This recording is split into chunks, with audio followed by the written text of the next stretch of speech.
Nicolás. That's funny. Yep. Yes, sir. Yes, sir. Yes, sir.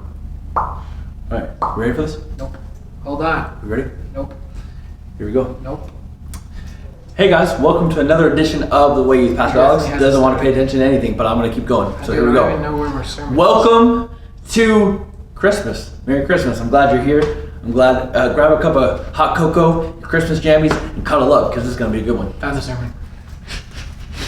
Huh? Found the sermon. Oh, got it.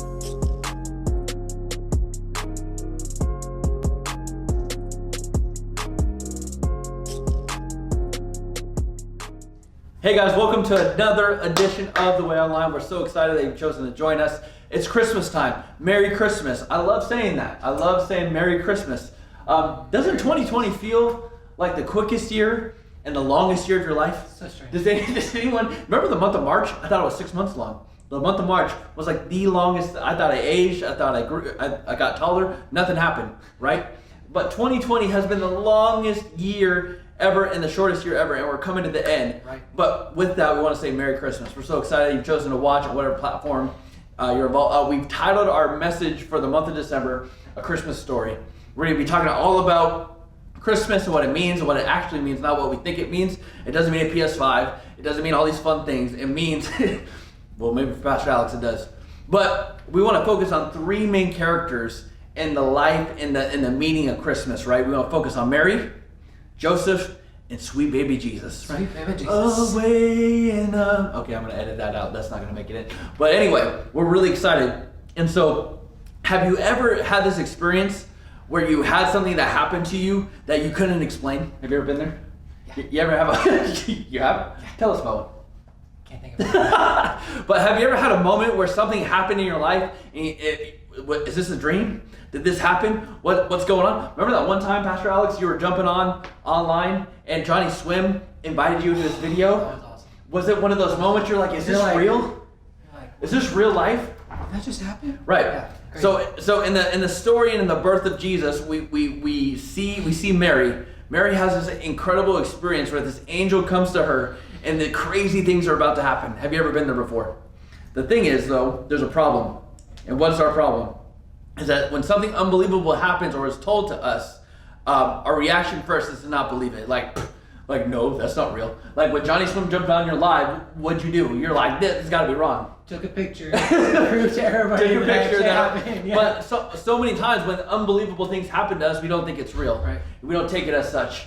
But there's something incredible that happened to Mary, and it says in our text, we're going to talking all about the Christmas story. It says in Luke 1:28 through 31, it says, then the angel went to her and said, greetings, you who are highly favored. That's really important. The Lord is with you. 29, Mary was greatly troubled at his words and wondered what kind of greeting this might be. But the angel said to her, do not be afraid, Mary. You have found favor with God. You will conceive and give birth to a son, and you are to call him Jesus. So Mary encounters this angel and says, hey, by the way, you're going to be impregnated with Jesus. Good luck. Like that's an unbelievable thing and an unbelievable honor and a giant responsibility that Jesus would come through Mary. Pastor Alex, break that down. Right. So a lot of us, we have that kind of that similar issue where maybe God's given us a promise. We've heard promises from pastors or whatever else that as you give your life to Christ, he's going to lead you in this way or this will happen or whatever, that type of stuff. And then we sit here and we have a hard time believing that, right? And that's exactly what happened with Mary. Right, she's in a situation where she actually lives during a time period where women are not held in high esteem. No. Women are not held in high favor or whatever, right? And so at this point in Israel, it's really no different even. We notice something here, though, that Mary is troubled by the words that the angel speaks to her. The angel says, you who are highly favored of God, right? That is crazy. She's blessed and highly favored by God. So she sits there and many scholars look at this and go, that's what she's confused about. She's pondered and she's troubled by these words because it's like, nobody's ever said this to me. Mm-hmm. Yet God sees her as highly favored. That's so good. But before we continue on with this, I actually want to rewind a little bit. Before this story, it's really weird. Before the story, there's another story that happens about a man named Zechariah. Many of you may have heard the story, maybe you haven't. It's about the story of John the Baptist. And Zechariah is the father of John the Baptist, but before he has John the Baptist, what happens is he's a priest, and while at the temple of God, he actually has this encounter with an angel, the same way that Mary has an encounter with an angel, Zechariah does. Zechariah is an older man, and he's a priest. And this guy, when the angel says, hey, just so you know, you're going to have a child, just so you know. Now, Zechariah was an old man. His wife was old. They both had no kids. She was not able to even have kids. And so he's like, how am I supposed to believe you? Shoot. All right, shoot. How am I supposed to believe you? And so the angel was all, well, you're going to be quiet until John the Baptist is born. First of all, hold on. Like, we have this moment where this angel is talking to this man. How is this supposed to? You're talking to an angel. Like, how come things aren't believable at this point? Like, right. Like, nah, you're wrong because it's not real. Like, I'm an angel talking. It's crazy. It's crazy. It's crazy. And Zechariah is that guy. And the angel goes, since you didn't believe me, you will be quiet until your son is born. And he literally could not talk for all those months. It's crazy to just imagine not being able to talk for months. Like, you're like trying, but you can't. I can't talk for minutes. I can't imagine months.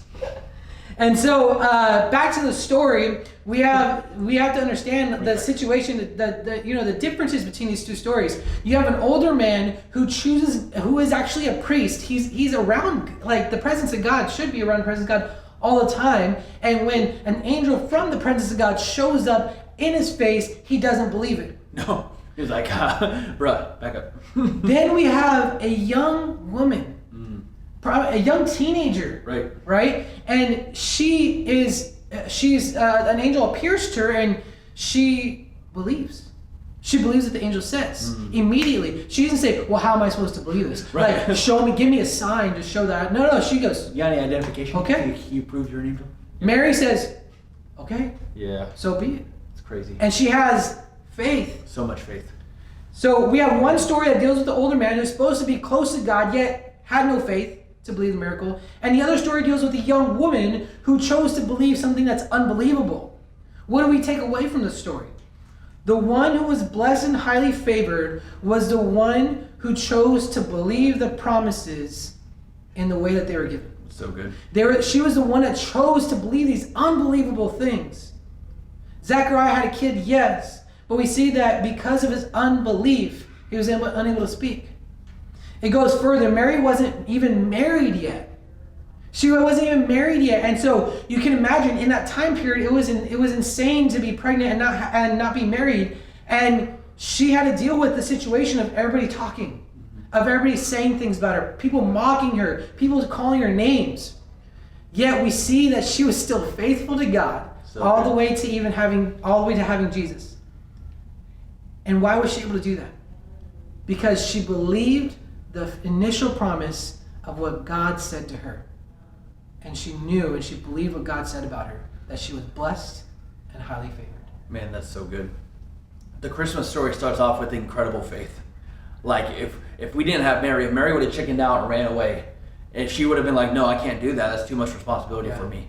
Like, what would our world look like today? The Christmas story is one of faith. It started off with this unbelievable thing from a teenage girl, a teen mom that said, you know what? I'm going to do this because God told me to. You know what? God has destined you for greatness. God has destined in giant plans in your life and giant dreams that he has for you. What you need to do is you need to believe. You need to have faith like Mary. Guys, thank you so much for listening this morning. Thank you so much for hanging out with us. We're going to continue Christmas all throughout the month. We're super excited about it. Can't wait to be together. Know that Pastor Alex and I pray for you all the time. If you didn't know this, we do this thing called online small groups. And if you are desperate for connection and you want to connect with us, make sure that you message us or you comment and so we can get you plugged in. Again, we love you. We're praying for you. Have a great week.